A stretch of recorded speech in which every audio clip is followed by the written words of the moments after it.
What is going on, guys? Welcome back to the channel. It's your boy Sly Jordy, and welcome back to F123 My Team career mode for the Saudi Arabian Grand Prix of Season 5. And if you missed last episode, well, I made the announcement that it was going to be the final season in this career mode, and we kicked it off in Bahrain. Of course, we've got a 23 race calendar back on it here, and it finished in a 1-2 for the team. It was a pretty eventful race, showing that Ferrari are pretty much back to winning ways. Unfortunately, of course, Sainz DNF'd, so that would be bad for Ferrari. And Alpine made a good start to the season as well in terms of their R&D, but Ocon, I think, was caught in an altercation when Sainz actually had a DNF. And Oscar Piastri, I actually didn't include it last episode. I'm literally just remembering now how he actually DNF'd.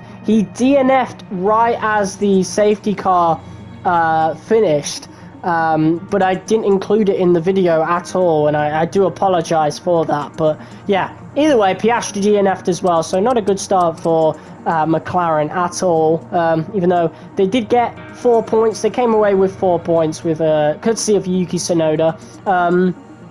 But yeah, our car is looking pretty good. If we look at the R&D in progress, we're pretty much maxing out the car at this point. We've got a big advantage over everybody else because we're pushing out these upgrades as much as we can. We are now pretty much finishing up the durability part of the car, but other than that, the car is essentially maxed out. Aerodynamics done, chassis done, powertrain done. This car is not going to get any quicker, and it's not actually going to get easier to drive neither, as we have found throughout the last few seasons. Yeah, the car is just getting more and more difficult to drive, but at least it cannot get any worse, okay? I think that's the one bit of solace that we can take away from it. But yeah, we better add some of this on then. Second driver performance review, we'll do that.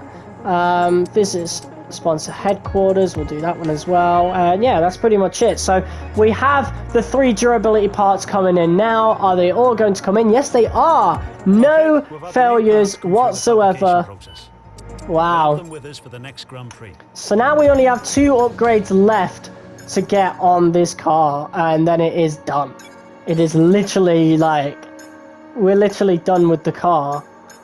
Wait, where is it? Oh, I don't know. I can't think that is the only upgrade, and we've got like the general wear thing at the end of the season, and that will upgrade the max out the car. But other than that, yeah, we've pretty much got all the upgrades that we could possibly have now, which is absolutely insane. Of course, our aerodynamics and chassis upgrades came in earlier. I don't know if I mentioned that. I think I did. Maxed out now. But now we have the Saudi Arabian Grand Prix. We have never actually picked up a win at Jeddah. Could that change for this race? I don't know. I'm not really too confident about it. This is basically our bogey track, but we have gotten better and better at it throughout the course of, this game being out, of course. So perhaps this final opportunity at Jeddah will finally be the time that we win around this circuit. We'll see. Here we go.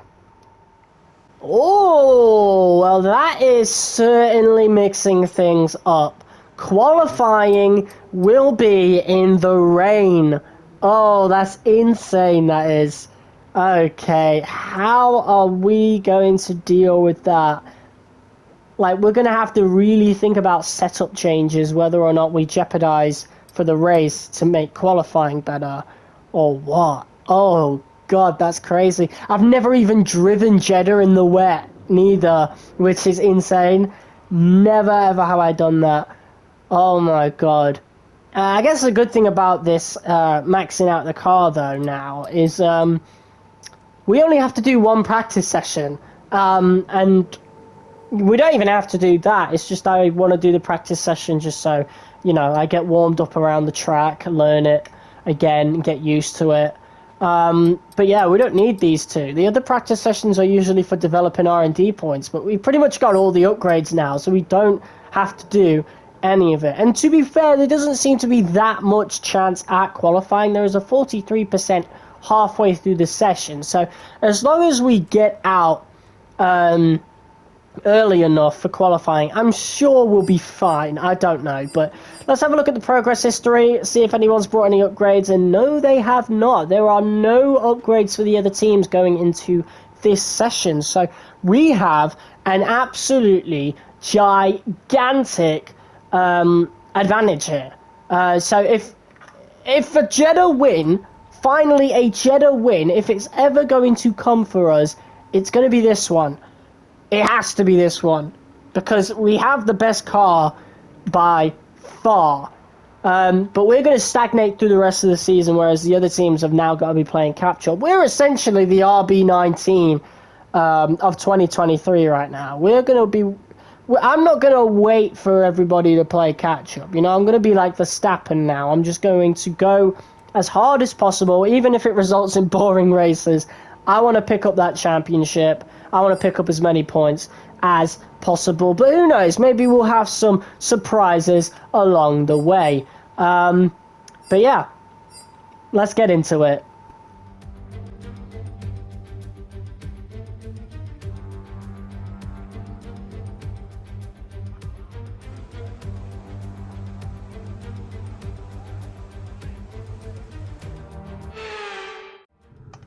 Well, here we are, setting our first lap, or getting ready, should I say, to set our first lap and final qualifying laps of JEDDAH in F1 23. It's now or never, guys. We have never received a win at JEDDAH, and so we are going to make it happen, or hopefully we make it happen this episode. So here we go, guys, coming down the main straight. George Russell not too far behind us, setting a lap of his own, of course. We'll be hoping he sets a lap somewhat close to us. And here we are, first corner, feeling pretty good. Of course, this is a track that I have really tried super hard in the last few months to just get better at, you know. This was a track that we were pretty awful at in the first couple of seasons. And so, on the return here, we're hoping we're pretty good, and that was pretty decent. Of course, the track only gets more difficult as we go on, because the cars, you know, they get quicker and quicker, and therefore, you know, we're less capable of controlling them, because, you know, there's less downforce, there's less of a maximum downforce that you can have over the just amount of sheer power that these cars have, of course. But Sector 1 is definitely, is pretty much the area where we struggle the most, but we're looking pretty good, and even this area that we're not the strongest in, we've gone pretty strong in right there. So it's a good lap of JEDDAH, and now we're just going to make sure that we get this last final corner right, taking it a little bit too deep for my liking, but for a first lap that is pretty damn good, and we're going to cross the line in provisional pole. But of course, none of the big hitters other than Perez have set a lap just yet, so we'll have to see what happens. George Russell is slower than us, so that's a really good sign as we now go on to our final lap. Of course, we were just a little bit slower in the first two sectors, but in the final sector we've gained about a tenth, so almost 2/10 as it keeps rising. So we've definitely done a lot better here in the third sector, and yeah, we go faster by almost 2/10. And Charles Leclerc joins us in the top three. Verstappen's there, Sainz is there, but what the important thing is, we're 7/10 ahead of our teammate who is in P2, so we're looking really good around JEDDAH right here. So without further ado, let's go to the grid. We're here today on the shores of the Red Sea in the Lower Hejaz Mountains to visit one of the newest circuits on the Formula One calendar. We're in JEDDAH, home to what we all hope is going to be a thrilling Saudi Arabian Grand Prix. So let's take a look at the topographical map of the JEDDAH Street Circuit. As you can see, a number of challenging corners for the drivers to master here. We'll see just how much the teams have benefited from their time spent in practice this weekend. And like many street circuits, this track has the potential to punish drivers that get it wrong. Let's hope we avoid any safety cars today. Let's run you through the driver grid order for today's exciting race. It's the owner-driver then in pole position. And starting next to them is George Russell. Looking at the rest of today's grid, we have Leclerc, Verstappen, Sainz, Gasly, Tsunoda, Ocon, Perez, Bottas, Oscar Piastri, Norris, Teo Pourchaire, Drugovich, Stroll, Liam Lawson, Magnussen, Sargent, Joe, Deruvala, Albon, and Nick de Vries. Now it's almost time for lights out, so let's go down to the track. Anthony Davidson joins me once again in the commentary box. Ant, it's fantastic to have you with us here, but I'm curious, as a man with experience out on the track, how do you stop those pre-race nerves from becoming overwhelming when you're lining up on the grid? Well, I imagine they'll be starting to feel the adrenaline as they anticipate the run down into turn one, a bit like preparing to go into battle. The unknown situation will bring nerves, but that's a good thing. It will keep them focused on the moment and on their surroundings as we build towards the start of the Grand Prix. Well, here's a position that I am really unfamiliar with. Pole position at Jeddah. I was expecting, hoping for a top 6, but nah, this is pretty good. And we're going to go with a soft to medium strategy. I want as much grip as possible, especially with these faster cars. They make grip a little bit more difficult. And on the hards, yeah, not a good choice. The formation lap gets underway then, and it's going to be interesting today to see how the dry conditions could affect the lifespan of the tyres.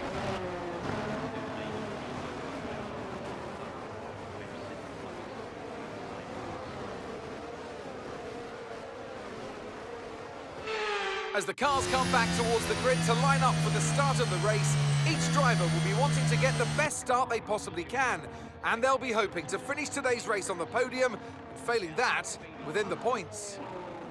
Well, now that we're in the position to do so, we are aiming much higher than the podium. We are aiming for the win. Finally, taking a win at Jeddah. Wouldn't that just be sweet after the difficulties that we have constantly faced around this track? And we have a pretty good chance to do so. Of course, maxed out cars now, a big advantage over the other drivers. The only man standing in our way, pretty much, would be George Russell. But here we go, up to 5 red lights. And it's lights out and away we go. And it's a pretty good start from both me and George. A slightly better start from us, of course, using that ERS at the start. And we are ahead of George Russell. We retain P1 going into Sector 1, of course. And wow, we're already 4/10 ahead of the rest of the pack. Or 8/10 if we're counting ourselves. So that pretty much shows you just how much quicker our car is compared to the rest of the teams. Again, it's like I've been saying recently, they're going to have to be playing catch up. But yeah, our races won't be boring as long as Russell is up to par, and he is right on us right now. And obviously, he'll feel a bit hard done by. He could have gotten the win last time out in Bahrain, so he'll be looking for a bit of revenge. And of course, he does have the advantage of pretty much having our slipstream this whole time. Just over a 10th behind us.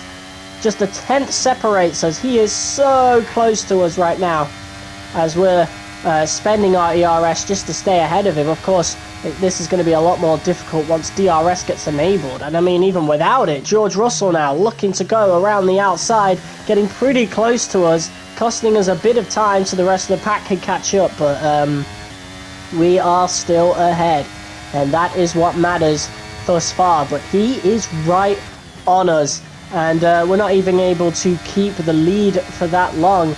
As George Russell already sets the fastest lap, and he is now looking to go around the outside here to get this overtake done. But obviously we have more room, we've got the racing line, and we have managed to stay ahead. For now. But now, of course, it's not. We don't even get to the next lap before Russell is already once again having a go at us, and with the help of DRS this time. He does manage to get the overtake, but this is what I'm more worried about. Max Verstappen looking to make the overtake. George Russell locks up a little bit, and we make a little bit of contact with our teammate. Unfortunately, we just didn't have a lot of room there. Or fortunately, there is no damage, and we are able to once again make the overtake, this time going around the outside of Russell, and once again making it to the racing line first. So around the corners we seem to be better, at least in sector 1 we seem to be better, but of course over the course of the rest of the lap, George Russell battling us hard here. He's going down the inside here, but I think he made the move too early, and we are going to get DRS on him, of course, with the slipstream, and once again making an identical move with about a couple of laps to go before our pit window, but we brake a bit too late, and yeah, we've completely scuffed that. George Russell makes probably the easiest move of his career with that overtake there, and he is once again ahead. And you could probably tell by now that these tyres, they are starting to go off, and they'll definitely be gone off by the time we get to lap 8. But now we look to chase down George Russell to get our lead back. Of course, we're going to have the advantage of DRS, and I mean, look at the distance to the rest of the pack. Just 6 laps in, and we are 2.5 seconds ahead of Leclerc, which is crazy. And yeah, that's the power of these maxed out cars versus everybody else who is yet to apply those upgrades just yet. So hopefully soon we start to see some more competition from the other teams, but for now it's just me and George Russell, and I'm hoping it will be me who gets the win in most of these situations. But we're going to be as clean as possible with George, of course, as we have done throughout this race, and we now look to go around the outside, and once again I think we do get DRS, and we actually have better traction coming out of the final corner, and we managed to get the overtake done with you know, DRS to boot, and there you go, we're able to keep the lead. And of course George Russell manages to catch up, manages to keep up with us, should I say. In just a couple of laps we've pretty much doubled the gap to the rest of the pack here, as Russell looks to make a move down the inside. It's very close between us, and one thing I do like about Jeddah, like watching Jeddah, is that there really isn't a lot of space between you know, the cars, between the walls and stuff. It's really intense, and when you're racing it's really intense as well. But I mean, look at this, it's clear to see that these tyres have gone off, so good strategy being able to say, hey, we should pit at lap 8, because I mean, look at that tyre wear. So yeah, George Russell now looking to make an overtake now, and we're obviously going to let him pass. Like I said, we're going to be as clean as possible with our teammate. If he beats us, he beats us. It is what it is. But here we go, making the pit stop now, coming into the pits for mediums. Those softs felt pretty good until the last couple of laps, obviously. So I'm quite confident that the mediums will feel equally as good as well. Leclerc, Verstappen, Ocon, Piastri, all pitting behind us, of course. So yeah, but they're just so far. They just don't stand a chance. But where are we going to end up here? It's P11, P10, and we are just ahead of Guan Yu Zhou. And now we look to chase the Haas of Liam Lawson, who we managed to catch up to by the end of the lap. He is looking pretty slow. Those tyres must be pretty worn, and he locks up a little bit as we make a move down the inside here, and George Russell has just come out of the pits. So if we're lucky, he will be held up by the outdated tyre where that Liam Lawson is suffering with, and we can start to develop quite a big gap in front. So now basically the only thing we need to do is just drive as hard as possible to develop a bigger, as big of a gap as possible. And so far, just after Sector 1, Russell is already nearly 3 seconds behind us, 2.5 seconds behind, as Lawson is really really holding him up. So George must be getting really frustrated right now behind that Haas. And it's just great news for us, to be honest, because that means getting our first win at Jeddah is just going to be made so much easier. So thank you very much, Liam, for that. I don't know why you've decided to stay out so long on those tyres, as they're clearly worn, but yeah, Russell finally makes the move, but too late. And honestly, it isn't until lap 18 that Russell actually does catch up to us. Of course, he's got fresher tyres, and he was in clean air as well. So, yeah, he was just, you know, plugging away at the gap just little by little, and he has managed to catch up to just over a second. So, yeah, this might go down to the wire if we're not careful. If, you know, the pace continues as is, George Russell will catch up to us. We've got 35% tyre wear, and Russell's probably on like 30. That's my guess anyway. But look at how far ahead of the rest of the pack me and George are. Like, that is the gap in just power. Like, our car is completely maxed out, and it shows. Like, jeez, really far ahead of the rest of the pack. Hopefully, again, the competition starts bringing in their final upgrades and catch up to us and give us a proper title fight. But I say that, we might be having a title fight with George Russell if we're not careful, colliding with the wall just a little bit, and now Russell with his DRS really pulling on us here. And I think given an extra lap, that might have been some big trouble for us. But the important thing is we are now going to cross the line to take first place and our first ever win in the Saudi Arabian Grand Prix. Let's go. Race win, my friend. Well done.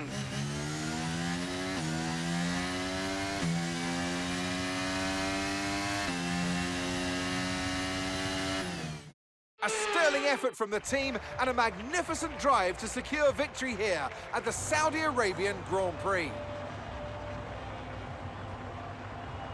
Anthony Davidson, what helped them deliver this result, do you think? Well, they certainly stood out as a driver with tons of confidence on the track. I think their ability to keep their cool, even during some of the more hectic parts of the race, meant they were able to capitalise on the mistakes of other drivers, giving them the opportunity to make their way to the top spot with ease.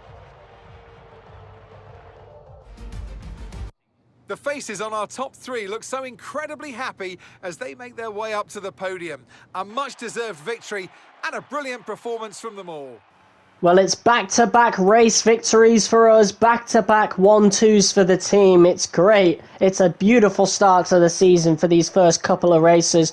And of course, I love that George Russell is a pretty good teammate. He seems to be catching up to us quite frequently, and one of these days he will be able to best us, and hopefully that won't be anytime soon. Hopefully that will be after I've already wrapped up the title. Who knows? But I am hoping for the rest of the teams to start catching up as well in our final season. I want a close final season, so getting wins in our first couple of races isn't the greatest sign ever, but I mean, I'd rather win the title than not, so, you know, it is what it is. But there you go, we've got a 15-point lead in first place, 24 points ahead of both Verstappen and Leclerc, 41 points ahead of Bottas and Piastri, and those will probably be our title challenges for this season. I don't see Mercedes or McLaren.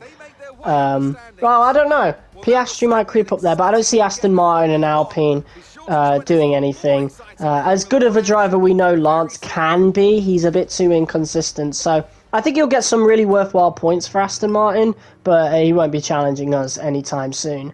But yeah, that pretty much concludes this episode of F1 23 My Team Career Mode. If you guys liked it, be sure to hit that like button as hard as you possibly can, comment, share, and subscribe.